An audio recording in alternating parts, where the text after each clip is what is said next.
Hi guys! I am in vacation. I am in Japan.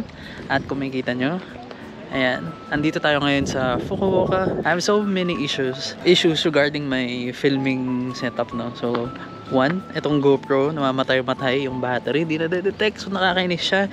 Hindi ako maka-film continuously. And the SLR that I brought is naiwan ko yung memory card. And yeah, let's go, day 1. Of course, photo ops muna with the cherry blossoms, no? Ayan sila. Oo, isang nado mo. Ano guys? Sobrang ganda. Ay, naka-ganito na, hindi na naka... Ay, portrait pa rin. Sa pagpata. 1, 2, 3. So the goal is that we'll climb the temple grounds. So from here, dito, papunta dun. Oo nga, ayan na mag-ganito.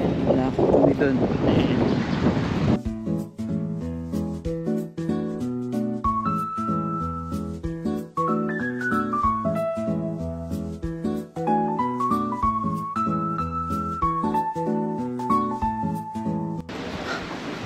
We're near the reclining Buddha. As you can see, it's still a ways up. So aakyat pa kami dito.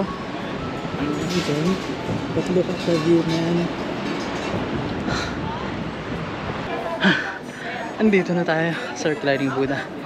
I'll show you guys kung gaano siya kalaki. This big. And this is a wide lens camera, no? So I can't really give justice sa kung gaano siya kalaki, but this is one of the biggest Buddha out there. It's just amazing, no, thinking how this was made. Grabe, paano nilang didala dito sa taas, no? As you can see here.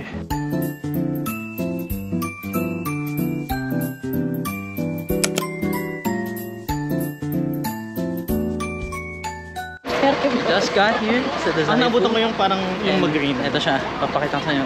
Quick 360. Pero sabi mo, kahit hindi ka masyadong nakatulog, ha? Sa bagay katabi mo to.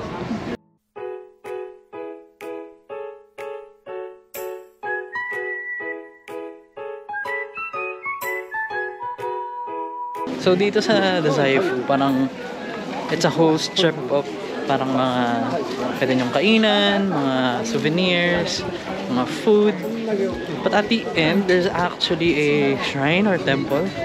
Ano ba uunahin? Ay, star. Kung anong... Kung Starbucks muna tayo. So ito ang Starbucks. Starbucks mo. And you can see the picture. Lamig.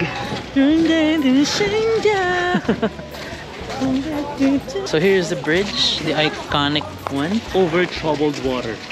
The iconic bridge. Went through the bridge.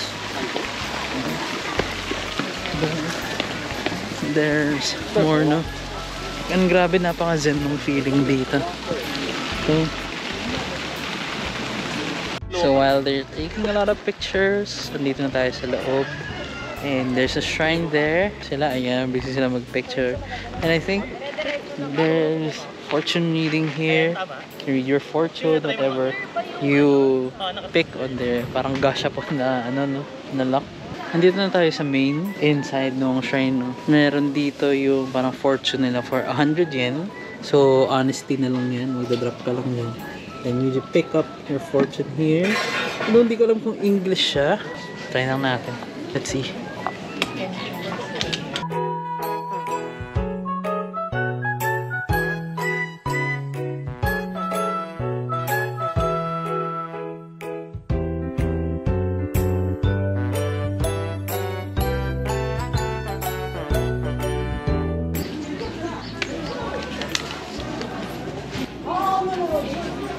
Getting involved daw.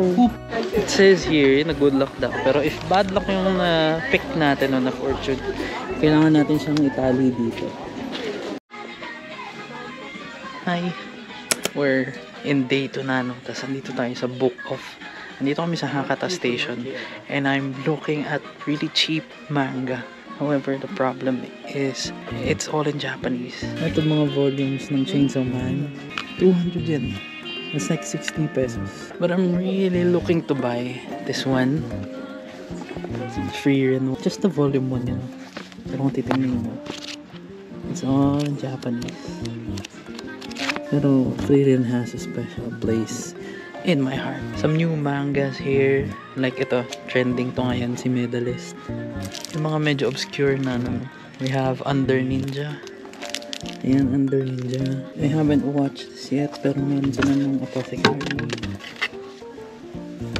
My Dress Up Darling, really good anime. Really good manga as well.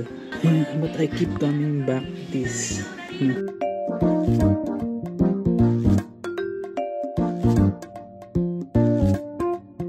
You also have box sets here. Which kung gusto mo bilhin ng buo na. You have some classics like Rurouni Kenshin.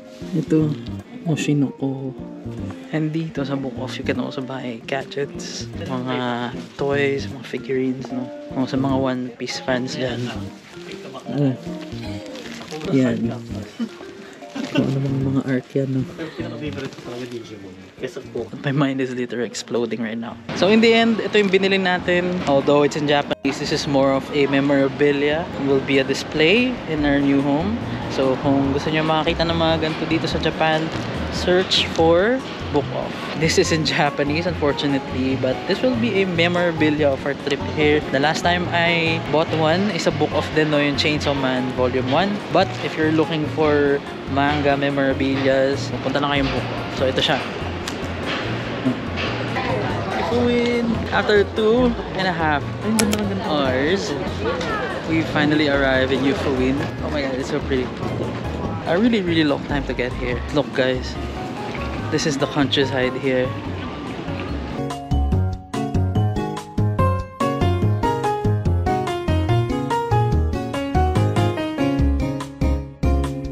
What people usually do dito sa Ifuin, you know, is mag-coffee and do coffee shop hopping. And we'll try one. Let's go, saan tayo? Ay, ang ganda niyan! So I saw this coffee. Inside that coffee shop is merong maliit na Zen garden. So tingnan nyo to. Kung mag-alfresco kayo, ito yung makita nyo.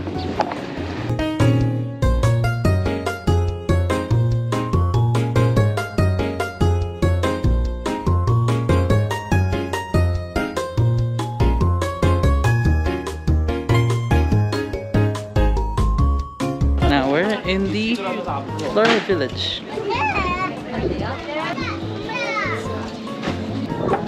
100 yen lang. This is the jeep. And here we go. Ito na yung mga bahay-bahay. Of course, you have the iconic Totoro. Princess Mononoke. Which? Kiki's Delivery Service.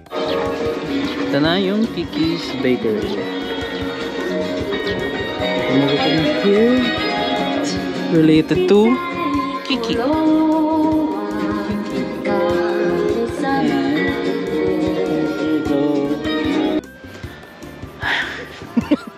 Crazy. Crazy, right? May anak na ba ito? Ba't ganyan siya mag-light? Lake Kinrin, guys. Look. Ay, ang cute din yun. May anak.